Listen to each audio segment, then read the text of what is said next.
You enjoy watching performance in theater?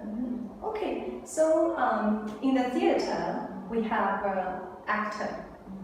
This is a theater. We have actor.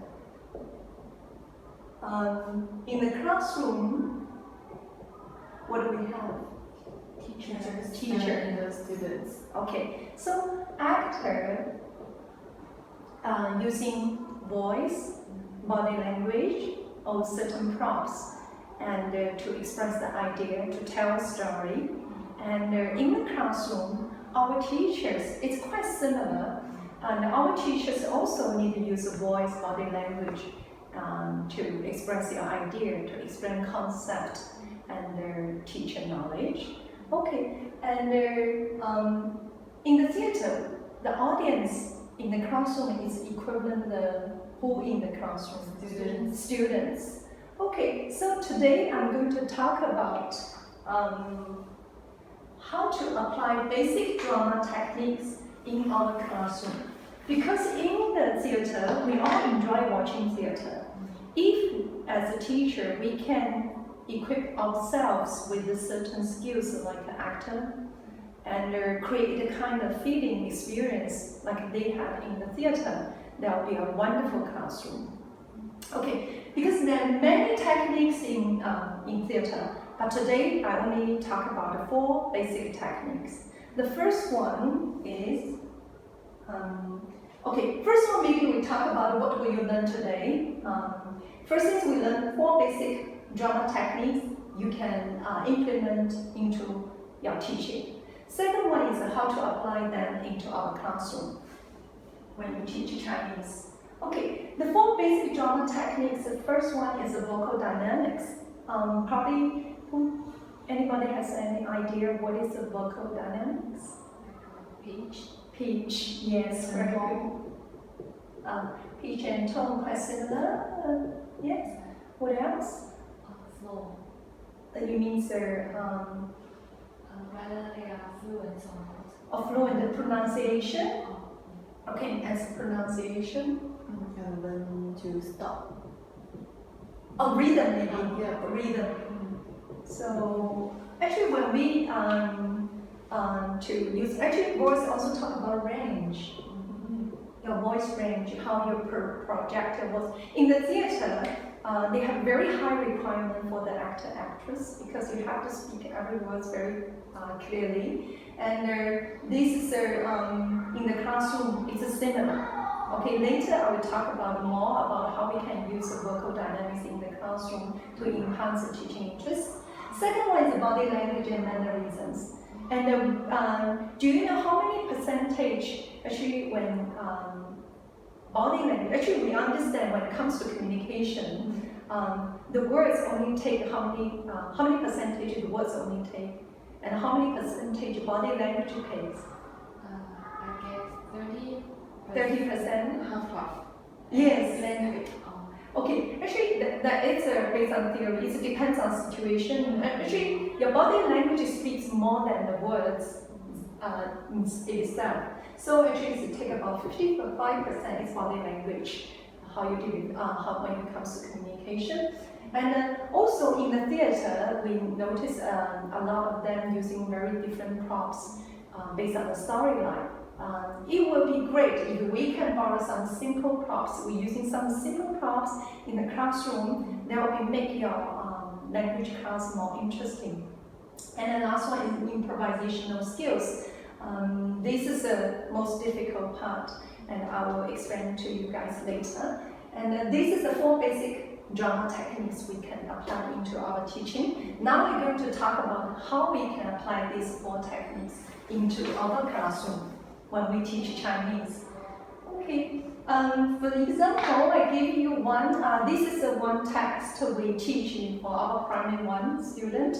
And when we talk about vocal dynamic, we talk about the pitch, and some teachers' voice are very flat, very boring, and it makes the lesson, some students after lesson for a while, they will fall asleep. So we can give 2 examples. One example, maybe Li Laoshi can act one example using very flat voice, and they use very boring, not much pitch, using very flat voice.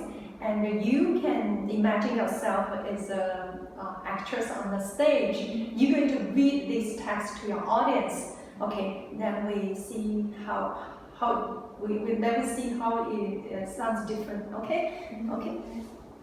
两天写字写来写去都写不好，对了是我的纸不好，他用姐姐的纸写字，写来写去写不好，对了是我的笔不好，他用姐姐的纸写字，姐姐的写来写去都写不好。Okay, thank you, Li 老师. Okay, we can, even we are native speaker, we hardly understand what she's reading because it's boring and pronunciation is not very clear. Can you imagine if you are teaching the students who are learning Chinese as second language, it will be even harder for them to absorb. Okay, maybe now, Xiao, you can use imagine yourself the best actress on theater, and then you read it. Okay, thank you.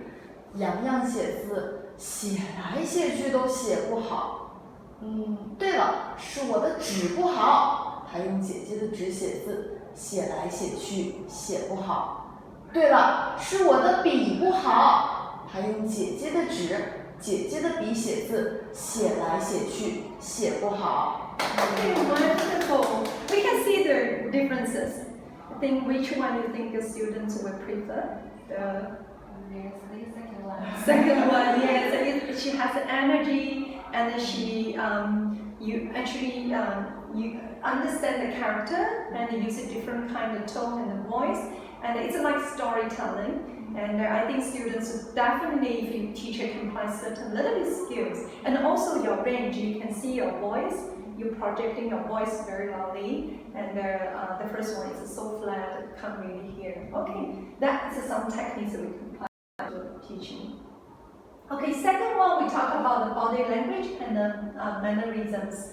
Okay, in our class, when we teach a younger one, especially for younger one, we use a lot of body language. We pretend to be some kind of animals, and sometimes we pretend to be our character, and our body language also tells a story. Okay, probably you can guess what they are doing, pretend themselves. Monkey. Yes, they are. Because especially when we are doing the woo woo and especially for the students who are not very good at Chinese, then they can use some body language to help them. And also this kind of body language, you give a lot of information to make students more relaxed, and maybe we can apply into the words game as well. Okay, so hopefully next time you can apply those using the, also in the classroom, we use a positive body language. For example, we like to praise the students, say, 你真棒. But when students not doing well, we also can change your expression and stand straight and calm down, just be quiet, looking at the students. And sometimes you can sense your body language. Okay. Okay. The next one is we talk about is how to use the simple props. Okay, because we are learning English, learning Chinese as a second language, I think simple props is very, very helpful when it comes to teaching Chinese, and also gives students a visual, real things, and the visuals also it involved with the sensory as well. So maybe we can prepare a magic one and make the lesson more interesting, and a crown, and also a key. The key opens different kind of door related to your story, and a chair. The chair is very useful. I always use a chair. So sometimes the chair, we send different two characters. Can be this is the king sitting down there, I'm the servant. This can be a boss sitting down there, I'm the staff trying to report some incident that happened in the office to the boss. Okay, so we don't need a very complicated props. Too complicated can be a distraction, but simple props really change the dynamic in the classroom. Okay. And this is the props we did for drama class in a local primary school. Initially, this is a kind of difficult speech. Students needed to make a presentation, but we create these parts of shield and spear, and the students don't feel nervous anymore when they holding their spear and shield. They find it's much easier when they give a speech, even though the words are quite difficult. But everybody are so motivated to stand in front of everyone because they really love the process.